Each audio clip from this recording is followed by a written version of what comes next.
It is 2:47 in the morning. You are lying in bed, staring at a ceiling you cannot see, and your mind has opened a door you did not ask it to open. A conversation from 6 years ago. Something you said. Something they said back. A moment that lasted 11 seconds in real time is now playing on a loop, frame by frame. As if your brain has nothing better to do at 3 in the morning than torture you with a memory you cannot change. You did not choose this. You did not sit down and decide, tonight, I will relive my most painful moments in perfect detail. And yet here you are. Again, if you have ever wondered whether something is wrong with you, why you cannot simply let go, why the mind returns again and again to the wound instead of the wonder, stay with this for the next few minutes. Because what you are about to learn is not a flaw in your character. It is a feature of your biology. And 2,000 years before neuroscience had a name for it, a group of philosophers in togas and worn sandals had already figured out how to survive it. This is the story of why your brain will not let go, and how the Stoics learned to hold on without being held hostage. 1. The room you cannot leave. Picture a house with 1,000 rooms. Most of them are locked, dusty, forgotten. The ordinary Tuesday afternoons, the meals you cannot recall eating, the hundreds of hours of your life that simply dissolved because nothing about them mattered enough to keep. But there is one room in this house that is never locked. The door is always slightly open, the light always slightly on, and no matter how many times you close it, you find yourself walking back in. That room holds your worst memory. Maybe it is a rejection. Maybe it is a mistake you made that hurt someone you loved. Maybe it is a moment of humiliation so small that no one else remembers it, and yet it lives in you like a splinter that never worked its way out. Why that room? Why not the 1,000 others? The answer begins in a small, almond-shaped structure buried deep in your brain called the amygdala. It is ancient, older than language, older than reason. Its only job, for millions of years of evolution, has been to answer one question as fast as possible. Is this dangerous? When something painful happens to you, an embarrassment, a betrayal, a loss, the amygdala does not treat it like ordinary information. It treats it like an alarm. And alarms are not meant to be filed away quietly. Alarms are meant to be remembered vividly, so that if anything resembling that danger ever appears again, you will recognize it instantly and react before you even have time to think. This is why you can forget what you ate for lunch 3 days ago, but remember, in perfect sensory detail, the exact words someone used to hurt you a decade ago. Your brain is not malfunctioning. It is doing exactly what it evolved to do. It is trying to keep you alive by making sure you never forget what once threatened you. But here is the question that should unsettle you a little. What happens when the threat is gone, but the alarm keeps ringing anyway? 2. The librarian and the alarm. If the amygdala is the alarm system, there is another structure working quietly beside it, one most people have never heard of, and it may be the real reason your painful memories feel so alive. It is called the hippocampus, and its job is something like being the librarian of your mind.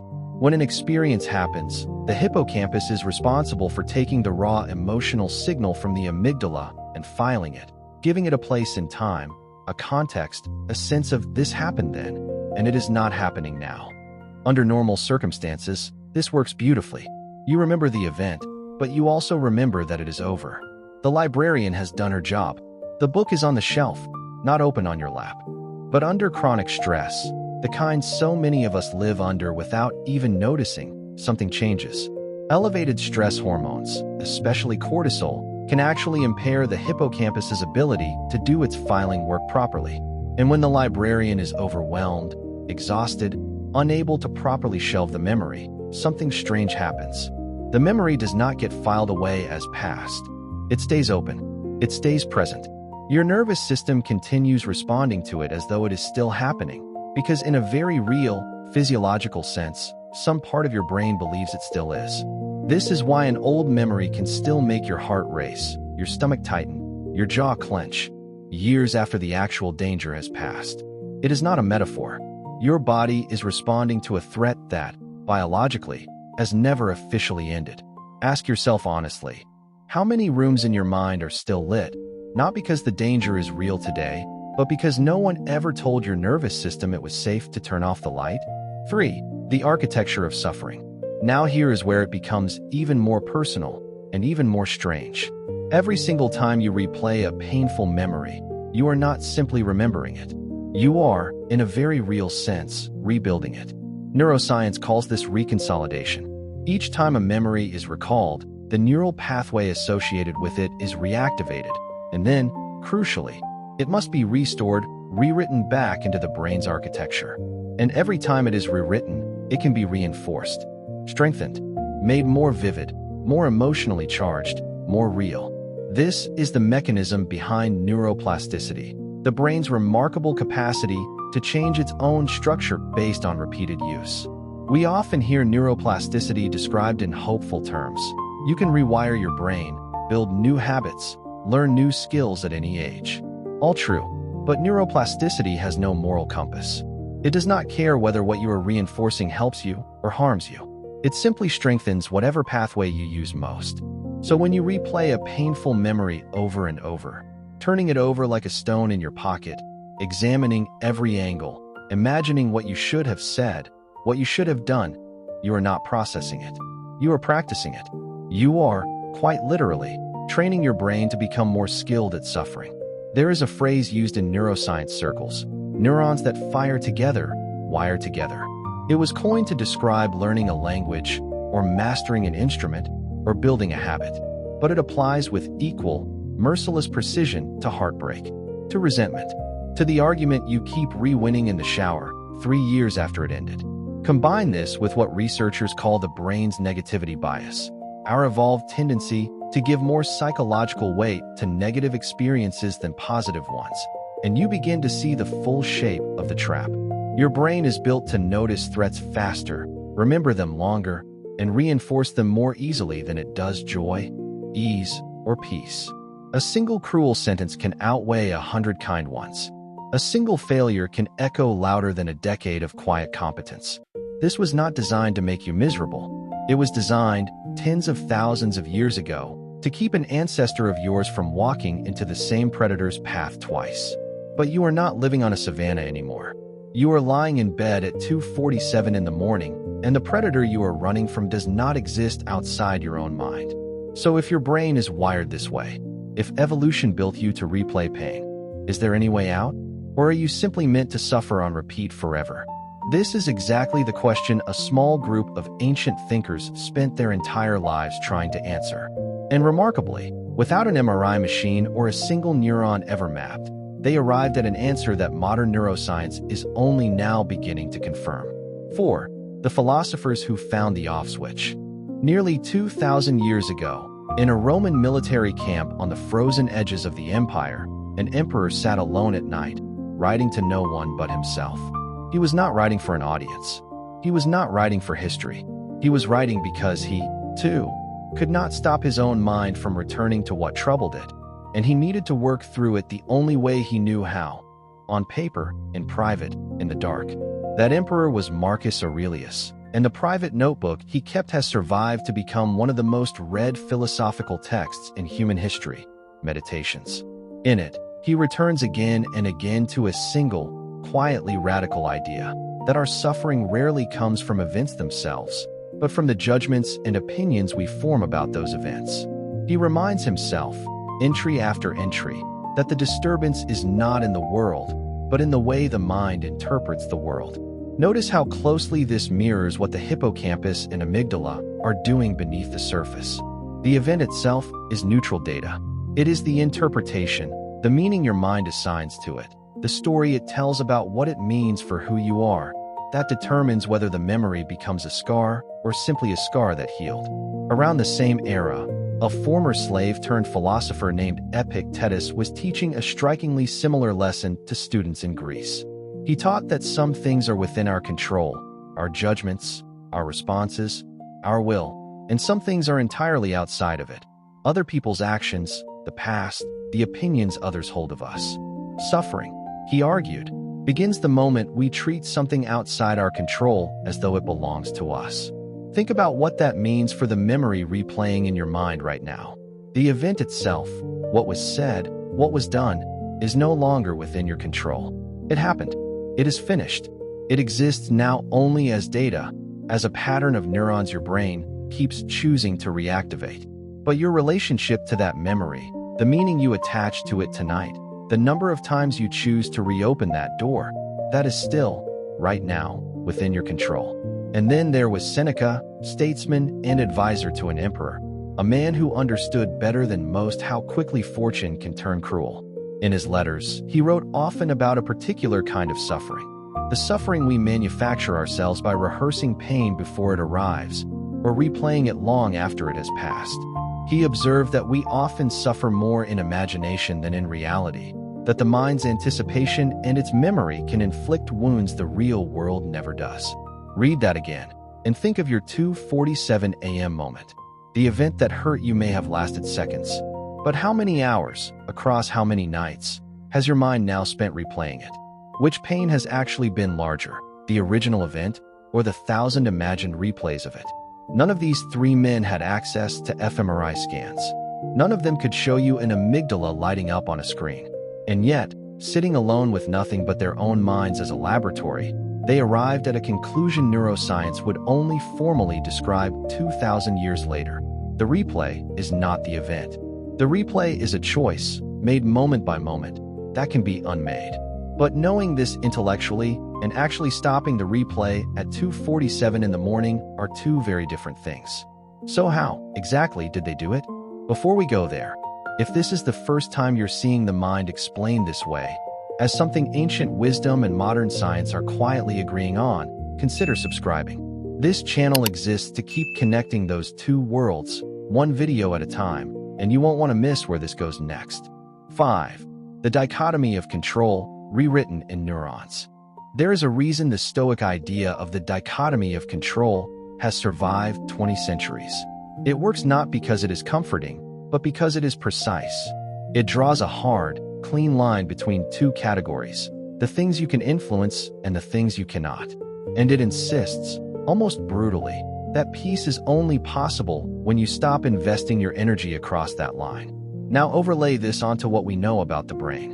Every time you replay a memory, hoping to somehow change its outcome, hoping that if you think about it hard enough, you will finally understand why it happened, or finally arrive at the perfect thing you should have said, you are asking your brain to solve a problem that has no solution. The past cannot be edited, and yet the amygdala does not know that.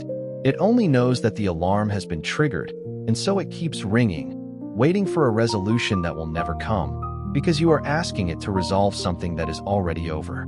Epictetus would say you are suffering not because of the event, but because you are still trying to control something that no longer belongs to the realm of things you can control.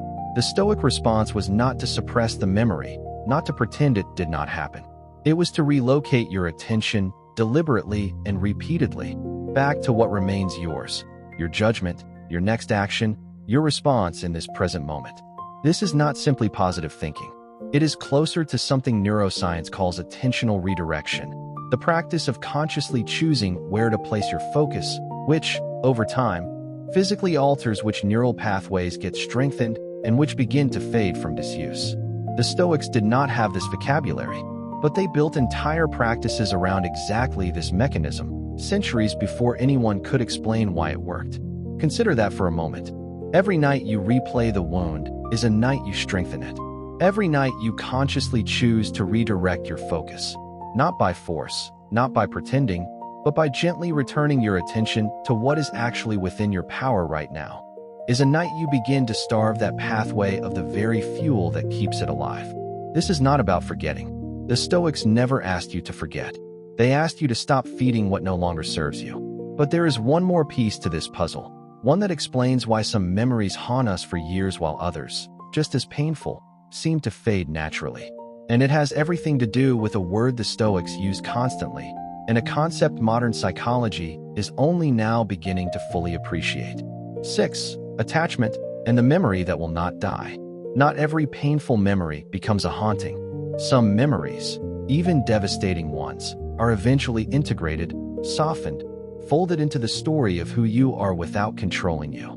Others calcify. They become the room with the door that never stays shut. What is the difference? The Stoics had a word for the trap that turns pain into prison: attachment. Not attachment in the modern, romantic sense, but attachment as an act of the mind, the decision, often unconscious, to fuse your identity, your worth, or your peace to something outside your control. Seneca warned that we suffer most when we treat what is on loan from fortune as though it were permanently ours, a relationship, a reputation, an outcome, even a version of ourselves we were once proud of. When you attach your sense of self to a memory, when the humiliation becomes not just something that happened to you, but evidence of who you fundamentally are, the amygdala has no reason to ever stand down. As far as your nervous system is concerned, the threat is not in the past. The threat is your own identity, and that threat is always present because you carry it with you everywhere. This is why two people can experience the same painful event and walk away with entirely different relationships to it. One person experiences failure and thinks, "That happened, and it hurt, and it taught me something, and it is now behind me." Another person experiences the exact same failure and thinks, "That is who I am.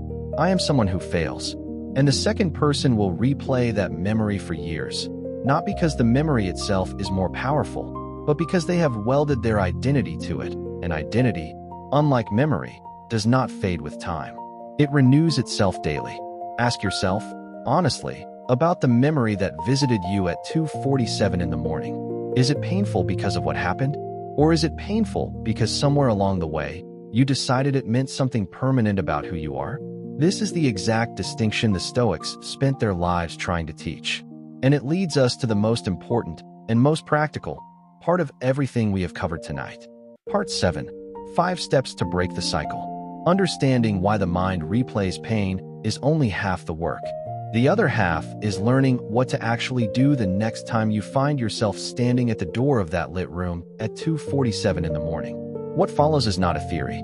It is a method built from the intersection of ancient Stoic discipline and modern neuroscience, and it can be practiced starting tonight. The first step is naming the replay the moment it begins. Neuroscience shows that the simple act of labeling an emotional experience, silently saying to yourself, "This is a memory, this is not happening now," activates the prefrontal cortex and begins to calm the amygdala's alarm response. This is sometimes called effect labeling, and it works because it interrupts the automatic nature of the replay, inserting a moment of conscious awareness exactly where none existed before. The Stoics practiced a nearly identical technique, which Marcus Aurelius returns to often in his private writings, pausing to examine an impression before accepting it as true, rather than being swept along by it unconsciously. The second step is separating the event from the story. Ask yourself, plainly, what actually happened, in the fewest words possible, stripped of interpretation. Then ask, separately, what story I have been telling myself about what it means. You will often find that the bare event is almost unremarkable, and it is the story wrapped around it, the meaning, the judgment, the identity attached to it, that is doing all the damage. This is the dichotomy of control applied directly to memory. The event is no longer yours to change, but the story is entirely yours to revise. The third step is redirecting attention deliberately, not through suppression, but through replacement. Trying to simply stop thinking about something rarely works, and often backfires, strengthening the very pathway you are trying to weaken. Instead, the practice is to consciously choose a specific, present moment focus, your breath, a physical task, a conversation, a walk outside, and return to it gently, again and again, each time the mind wanders back to the replay. Over time, with repetition, this weakens the old neural pathway simply through disuse, while strengthening a new one built on presence rather than rehearsal. The fourth step is practicing what the Stoics called the view from above, deliberately zooming out, mentally, to see the painful moment as a single small point within the vast scope of your entire life, rather than the entire landscape. Marcus Aurelius frequently reminded himself to consider the immensity of time and the smallness of any single event within it, not to diminish his pain, but to correctly size it. Neurologically, this kind of perspective shifting engages higher-order cognitive processing, allowing the prefrontal cortex to regulate the emotional intensity generated by the amygdala, essentially giving your rational mind the authority to recontextualize what your emotional mind has been treating as an emergency. The fifth and final step is returning to action, because the Stoics understood, long before neuroscience confirmed it, that the mind heals not through endless analysis, but through engagement with what is actually in front of you. Epictetus taught that virtue is not a feeling to be waited for, but an action to be practiced, moment by moment, regardless of what has happened before. Every time you choose a present action, however small, however ordinary, over a replayed memory, you are casting a vote for the version of yourself you are building, rather than the version frozen in a memory that no longer exists anywhere except inside your own mind. None of these 5 steps will erase the memory. That was never the goal, and the Stoics never promised it. What they promised, and what neuroscience now confirms, is that the memory's power over you is not fixed. It is built, moment by moment, through repetition and attachment, and it can be, moment by moment, unbuilt the same way. 8. The room, revisited. Return, for a moment, to that house with 1,000 rooms. The door to your worst memory is still there. It may always be there. The Stoics never promised you a house with no painful rooms in it. No philosophy, no amount of neuroscience, can offer you a life untouched by loss, failure, or grief. But here is what changes once you understand what you now understand. You are no longer walking into that room by accident, pulled in by a mind you do not control. You are choosing, consciously, when to enter and when to close the door behind you. The alarm may still ring sometimes. The amygdala does not disappear simply because you have read a script about it. But you now know that ringing for what it is, an ancient, well-meaning system, doing its outdated job, not a verdict on who you are. Marcus Aurelius, riding alone in that cold military camp 2,000 years ago, was not troubled by different problems than you are troubled by tonight. He, too, lay awake with thoughts he could not fully control. He, too, had to remind himself, again and again, on page after page, that the disturbance was not in the world, but in his own judgment of it. He did not solve this once. He solved it daily, deliberately, for the rest of his life. That is the quiet secret hidden inside every Stoic text. This was never a philosophy of arriving. It was a philosophy of practicing. So tonight, when it is 2:47 in the morning and the door to that familiar room creaks open again, you will have a choice you did not fully have before. You can walk in, as you always have, and let the replay run its course, feeding a pathway that has already taken far too much from you. Or you can stand at the threshold, name what is happening, separate the event from the story you have wrapped around it, and gently, deliberately, turn your attention back to the one thing that has always, quietly, remained yours. This breath, this moment, this next action. The past does not require your permission to have happened, but it requires your participation to keep happening. And that participation, unlike the past itself, is something you are still, right now, in complete control of. If this changed even slightly how you see your own mind tonight, that is exactly why this channel exists. Subscribe, so the next time your mind opens a door it shouldn't, you'll already know what to do, and so we can keep walking this path together, one quiet truth at a time. Before you go, I want to ask you something, and I mean it honestly. What is the room in your mind that you keep walking back into? The memory, the moment, the version of events you cannot seem to leave alone. You do not have to explain it in detail. Just naming it, even in a single sentence in the comments below, is itself the first step we talked about tonight. And if you read someone else's comment and recognize your own reflection in it, tell them. Sometimes the most Stoic thing we can do for another person is remind them they are not the only one standing at that door. The room will still be there tomorrow, but whether you walk in, that choice was always and will always be yours.